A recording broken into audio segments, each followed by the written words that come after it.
যুব মোর্চা দ্বারা আমাদের কেন্দ্রীয় সরকারের যে বাজেট গত 1 ফেব্রুয়ারি আমাদের দেশের অর্থমন্ত্রী নির্মলা সীতারমণজি যে বাজেট পেশ করেছেন, সেই বাজেট আমাদের মধ্যে কি রেখেছে, কি আছে, সেই নিয়ে সারা ভারতবর্ষেই ভারতীয় জনতা পার্টির তরফ থেকে বিভিন্ন প্রচার প্রসার শুরু হয়েছে।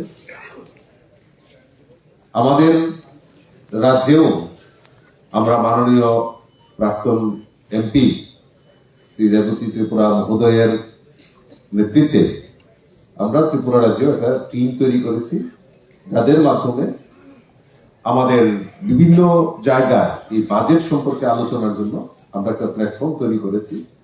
আর আজকে যুব মোর্চার তরফ থেকে আমাদের এই বাজেট নিয়ে আমাদের কি চর্চা হবে, কি হবে, সেই নিয়ে এখানে আমরা আলোকপাত করার জন্য আমরা সবাই এখানে সমবেত হয়েছি।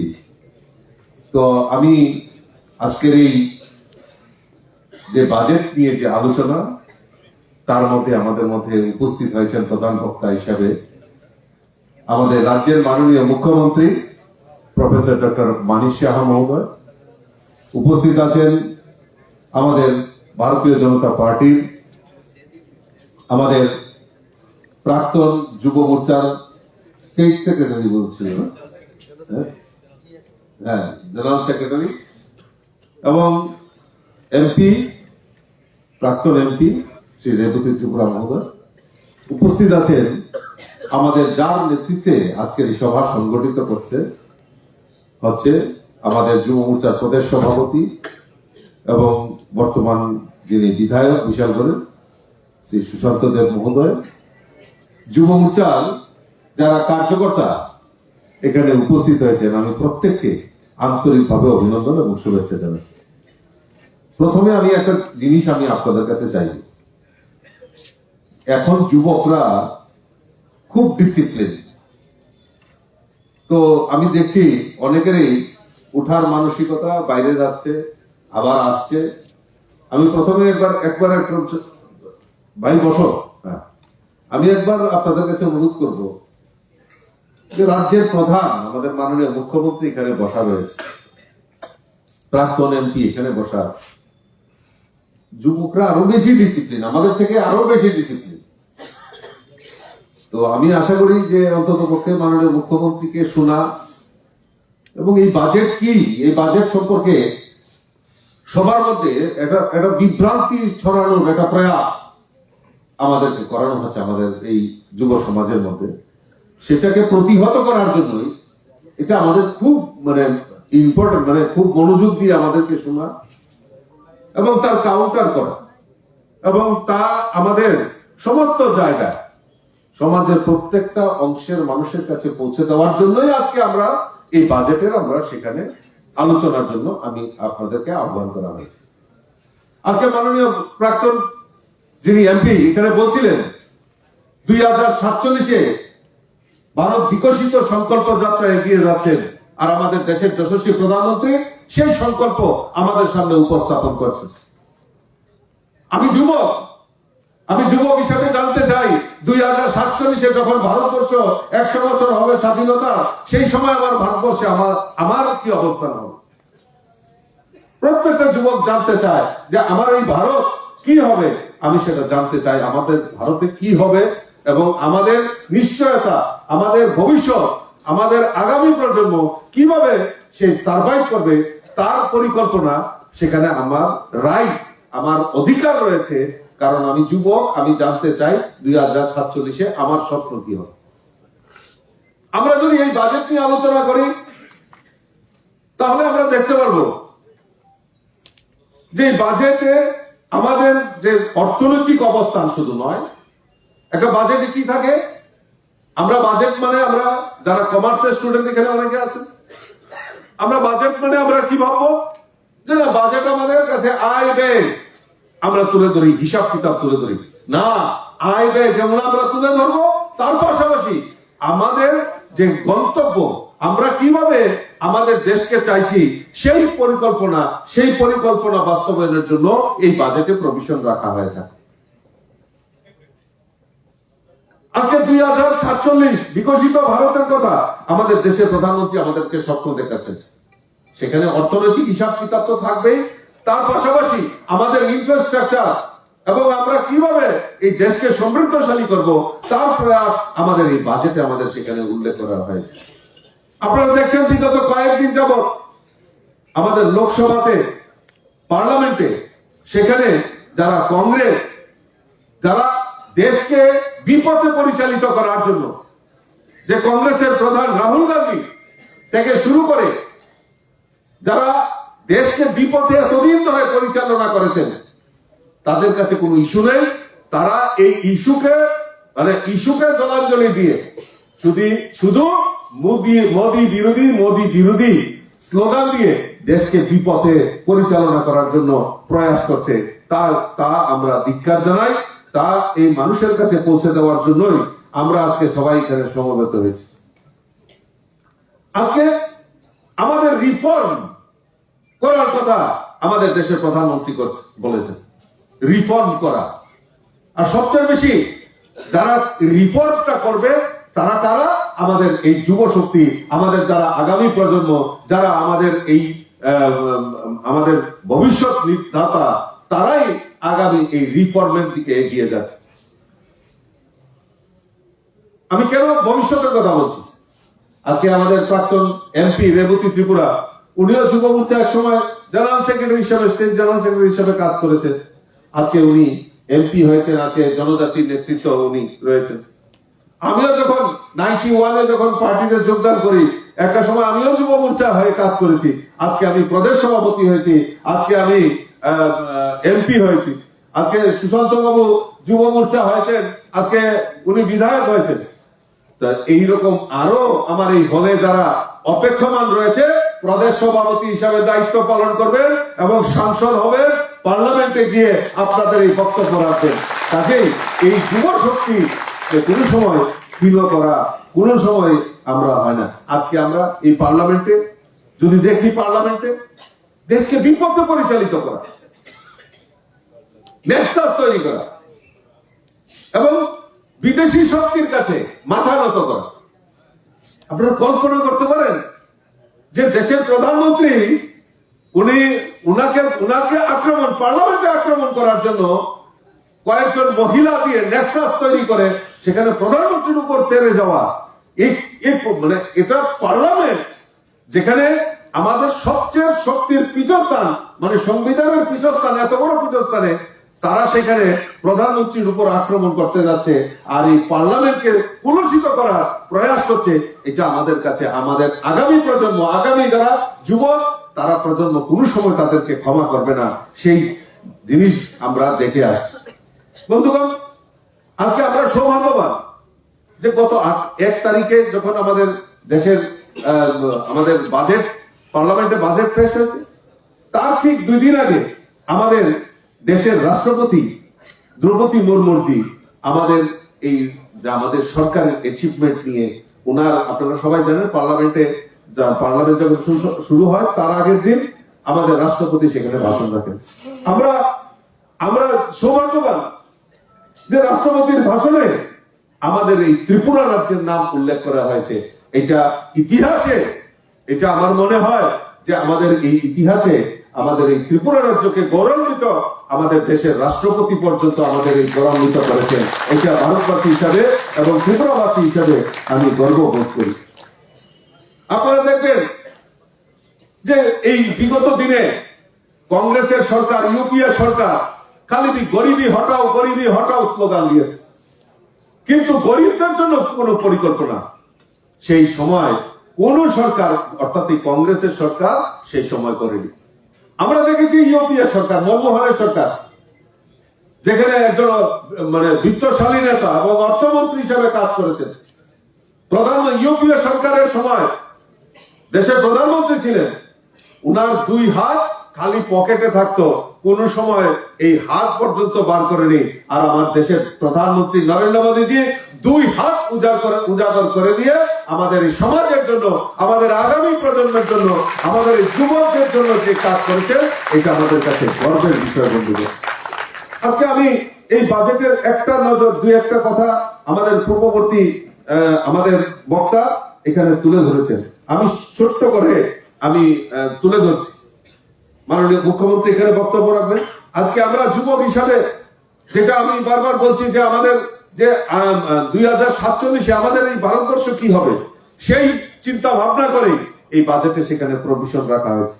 আজকে সবচেয়ে বড় জিনিস যেটা, সেটা হলো আমাদের শিক্ষা। আমাদের শিক্ষাকে মেরুকরণ করে সেই সময় বিগত দিনে আমাদেরকে সেই শিক্ষা থেকে বিচ্যুতি ঘটিয়েছে। আমাদের যুব সমাজকে পিছিয়ে রাখার মূল কারণ হচ্ছে যে যুব সমাজ যদি জাগ্রত হয়, তাহলে দেশের অনেক রেগুলেশন হয়, দেশের রেগুলেশন হয়।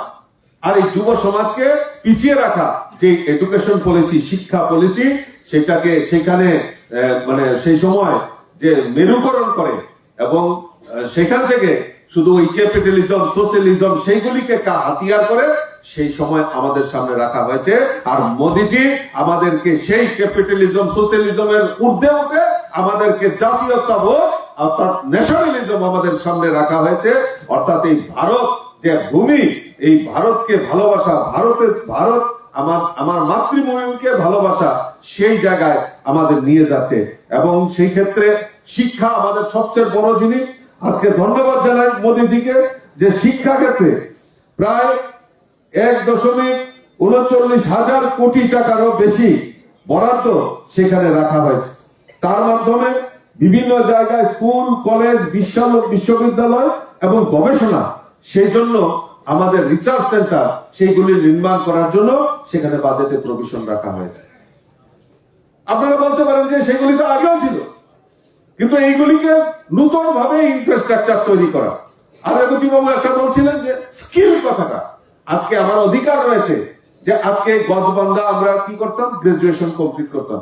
গ্রাজুয়েশন কমপ্লিট করার পর আমরা হয়তো চিন্তা ভাবনা করতাম যে আমি হয়তো ল পড়বো, আমি হয়তো জিওগ্রাফি নিয়ে আমি হয়তো মাস্টার ডিগ্রি করব, এরকম করব। কিন্তু এখন কম্পারেটিভলি একসঙ্গে যাতে কম্বাইন্ড কোর্স করা যায়, তার ব্যবস্থা আমাদের কেন্দ্রীয় সরকার সেখানে চিন্তা ভাবনা করেছে।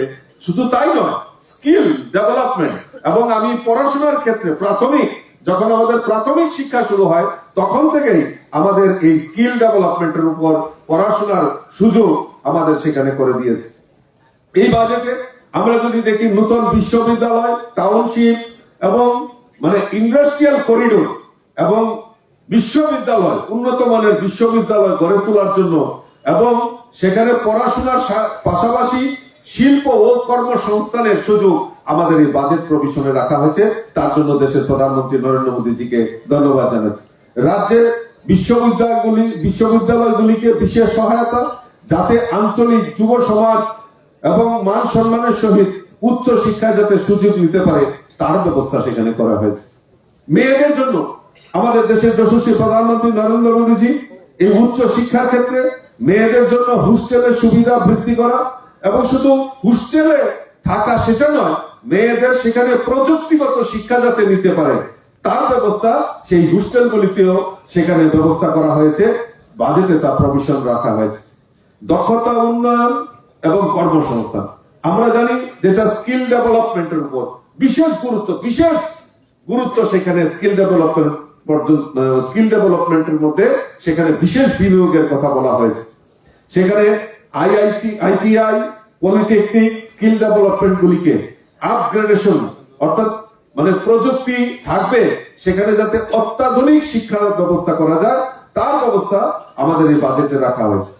এবং সেখানে শিল্প ভিত্তিক প্রশিক্ষণ এবং পর্যটন ক্ষেত্রে, যেটা আমাদের রেবতী ত্রিপুরা মহোদয় এবং আমাদের রাজ্যের মাননীয় মুখ্যমন্ত্রীও প্রচেষ্টা করছেন, আমাদের এই রাজ্যে পর্যটনের একটা বিশেষ সুযোগ রয়েছে। বিভিন্ন জায়গায় আজকে ডুম্বুর বলুন, আজকে আমাদের ছবিমুড়া বলুন, অনুকোটি পাহাড় বলুন, বিভিন্ন জায়গায় এই ট্যুরিজম তৈরি করা, ট্যুরিজম সার্কিট তৈরি করা এবং আমাদের সেখানে ট্যুরিস্ট গাইড সেখানে মানে গাইডের প্রশিক্ষণ দেওয়া এবং রাজ্যের শিক্ষিত বেকার যুবক যুবতীদেরও সেখানে কর্মসংস্থানের ব্যবস্থা আমাদের এই বাজেটে সেখানে প্রভিশন রাখা হয়েছে। ডিজিটাল প্রযুক্তি, আপনারা জানেন যে এখন যুবকদের হাতে এই ডিজিটাল প্রযুক্তি, সেটাকে প্রোৎসাহিত করার জন্য ইতিমধ্যে বিভিন্ন কলেজগুলি এবং বিশ্ববিদ্যালয়গুলিতে আপনার সেখানে কন্টেন্ট ক্রিয়েটর ল্যাব নির্মাণ করা হবে। এটা আমাদের কাছে সবচেয়ে বড় অ্যাচিভমেন্ট সেখানে আমাদের প্রধানমন্ত্রী নরেন্দ্র মোদীজি সেখানে করে দিয়েছেন। আজকে আমাদের এআই প্রযুক্তিকে কাজে লাগিয়ে গত কিছুদিন আগে আমাদের প্রায় আজকে থেকে 6-7 মাস আগে আমাদের ভারত মণ্ডপে অষ্টলক্ষ্মীর একটা মহাসম্মেলন হয়েছে, যেখানে আমাদের মাননীয় মুখ্যমন্ত্রী উপস্থিত ছিলেন। সৌভাগ্যক্রমে আমারও সেখানে যাওয়ার সুযোগ হয়েছে। মাননীয় প্রধানমন্ত্রী সেখানে উনি বক্তব্য রেখেছেন এবং এআই টেকনোলজি নিয়ে আমাদের মাননীয় মুখ্যমন্ত্রীও এই রাজ্যকে যাতে এই এআই টেকনোলজি যাতে সেখানে আমাদের লাগু করা হয়, এআই ল্যাব নির্মাণ করা হয়, মাননীয় মুখ্যমন্ত্রীও সেখানে সহমত প্রকাশ করেছেন এবং এই উত্তর পূর্বাঞ্চলের মধ্যে এই ত্রিপুরা রাজ্য যাতে আইটি হাব নির্মাণ করা হয় তার জন্য মাননীয় মুখ্যমন্ত্রী উদ্যোগ নিয়েছেন এবং আমাদের এই বাজেটে আমরা দেখলাম সেখানেও আমাদের দেশের প্রধানমন্ত্রী সেই বাজেটে এই এআই টেকনোলজি বা এই আইটি হাব নির্মাণের জন্য বাজেটে সেখানে প্রভিশন রাখা হয়েছে। আমাদের ক্রীড়া ক্ষেত্রে যুবকদের ক্ষমতায়ন এবং এই যে আমাদের ক্রীড়া ক্ষেত্রে যে খেলো ইন্ডিয়ার মাধ্যমে, যেটা আমাদের দেশের যশস্বী প্রধানমন্ত্রী আমাদেরকে বিল্ড আপ করার জন্য, আমাদের খেলোয়াড়কে প্রোৎসাহিত করার জন্য যেভাবে উনি উদ্যোগ গ্রহণ করেছেন, ক্রীড়া ক্ষেত্রে যাতে আমরা এই ক্রীড়া ক্ষেত্রে তাদের স্বরোজগার করতে পারে, তারা যাতে কর্মসংস্থান করতে পারে, তার প্রভিশনও আমাদের এই বাজেটে রাখা হয়েছে। আজকে start up India, stand up India এবং এমএসএমইর মাধ্যমে আমাদের যুবকদেরকে উৎসাহিত করার জন্য সেখানে যাতে স্বল্প খরচে যাতে লোন নিতে পারে তার ব্যবস্থা করেছে। বন্ধুরা, আজকে সংক্ষেপে আমি 2-1টা কথা বলে আমি বক্তব্য বিরাম রাখবো। 2026-27 এই অর্থ বছরে যুবকদের জন্য বিশেষ করে শিক্ষা ও উচ্চ শিক্ষায় বড় বিনিয়োগ, দক্ষতা উন্নয়ন ও কর্মসংস্থানের প্রশিক্ষণ, ডিজিটাল এবং মডার্নাইজেশন প্রযুক্তি যুবকদের প্রতিশ্রুতি দেওয়া হয়েছে। ক্রীড়া এবং স্বাস্থ্যবান যুব সমাজ গঠনের জোর, স্টার্ট আপ এবং স্ট্যান্ড আপ ইন্ডিয়ার মাধ্যমে আর্থিক সহায়তা করার ব্যবস্থা আমাদের দেশের যশস্বী প্রধানমন্ত্রী সেখানে করেছেন। বন্ধুগণ, আমরা এই রিফর্মস এর কথা আমরা বলছি।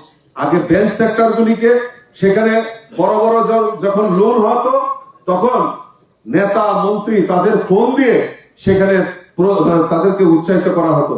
এখন ব্যাংকগুলি আমরা 2014 পর থেকে আমরা দেখেছি আমাদের দেশের প্রধানমন্ত্রী নরেন্দ্র মোদীজি যেই ব্যাংকগুলি লোকসানে চলছিল সেই ব্যাংকগুলিকে একত্রিতকরণ করে সেখানে আরো জোরদার ব্যবস্থা করা হয়েছে যাতে আমাদের যারা এমএসএমই সেক্টরে মুদ্রা যোজনায় যাতে লোন নিয়ে তারা যাতে এগিয়ে যেতে পারে তার ব্যবস্থা করেছে। আমরা জেনে খুশি হবে এখন পর্যন্ত এই মুদ্রা যোজনায় প্রায় 30 লক্ষ কোটি টাকা আমাদের এই যুবক যুবতীরা যাতে সার্ভাইভ করতে পারে, তারা যাতে স্বরোজগার হতে পারে তার ব্যবস্থা করেছে। আজকে আপনারা জেনে খুশি হবেন 10 কোটি মহিলাদের সেলফ হেল্প গ্রুপের মাধ্যমে সেখানে ঋণ দেওয়ার ব্যবস্থা করা হয়েছে। আজকে গরিবী, আমি প্রথমে বক্তব্যে রেখেছিলাম যে গরিবী হটাও স্লোগান দিয়েছে, কিন্তু আমাদের দেশের প্রধানমন্ত্রী নরেন্দ্র মোদীজি ওই গরিবী হটাও স্লোগান দেয়নি, গরিবকে কিভাবে সার্ভাইভ করা যায় তার প্রয়াস করেছেন। আজকে আপনারা জেনে খুশি হবেন প্রায় ভারতবর্ষে 25 কোটি গরিবকে সার্ভাইভ করার প্রয়াস আমাদের দেশের প্রধানমন্ত্রী নরেন্দ্র মোদীজি করেছেন। এই বাজেটে আমরা যদি চর্চা করি তাহলে আমরা দেখব আমাদের জীবনদায়ী ওষুধ, আমাদের দেশ বিদেশে যারা যেখানে আমাদের বিদেশে শিক্ষা স্বাস্থ্য ভ্রমণের জন্য যায় সেখানে ট্যাক্সের হ্রাস, মোবাইল এবং ইলেকট্রিক্যাল যন্ত্রাংশের উপর ট্যাক্স কমিয়েছে, আমাদের যেখানে বিমান যন্ত্রাংশ সেখানে ট্যাক্স কমিয়েছে, ব্যক্তিগত আমদানিতে সেখানে ট্যাক্স কমিয়েছে। তো এইভাবে আমাদের দেশের প্রধানমন্ত্রী নরেন্দ্র মোদীজি আমাদের দেশকে অগ্রগতির দিকে এগিয়ে যাচ্ছে। এটা আমাদের কাছে সবচেয়ে বড় জিনিস। আপনারা জেনে খুশি হবেন যে আজকে সেমি কন্ডাক্টর, কিছুক্ষণ আগে আমি বলছিলাম যে আইটি হাব, ত্রিপুরার জন্য আইটি হাবের কথা চিন্তা ভাবনা করছে। আজকে উত্তর পূর্বাঞ্চলে আমাদের সেমি কন্ডাক্টর, আমাদের আসামে আমাদের এই সেমি কন্ডাক্টর হাব তৈরি করা হবে, যেখানে আমাদের এই ত্রিপুরা রাজ্যের মানে ছেলে মেয়েরাও সেখানে রোজগারের জন্য যাবে। আর তাতে আমাদের অনেক অনেক সুবিধা, এই উত্তর পূর্বাঞ্চলের জন্য এটা আমাদের মানে আমাদের একটা রাস্তা খুলে গেল।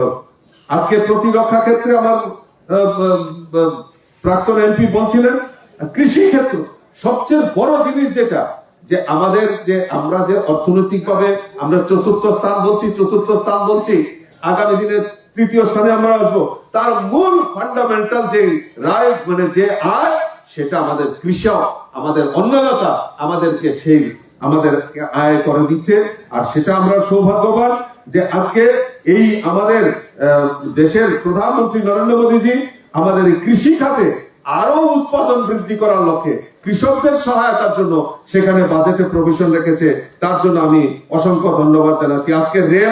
আজকে রেলকে আধুনিকীকরণ করা, স্টেশনগুলিকে আধুনিকীকরণ করা, এবং শুধু তাই নয়, আমাদের Vande Bharat sleeper train already আপনারা দেখেছেন যে আমাদের কলকাতা এবং গুয়াহাটির মধ্যে চালু হয়েছে।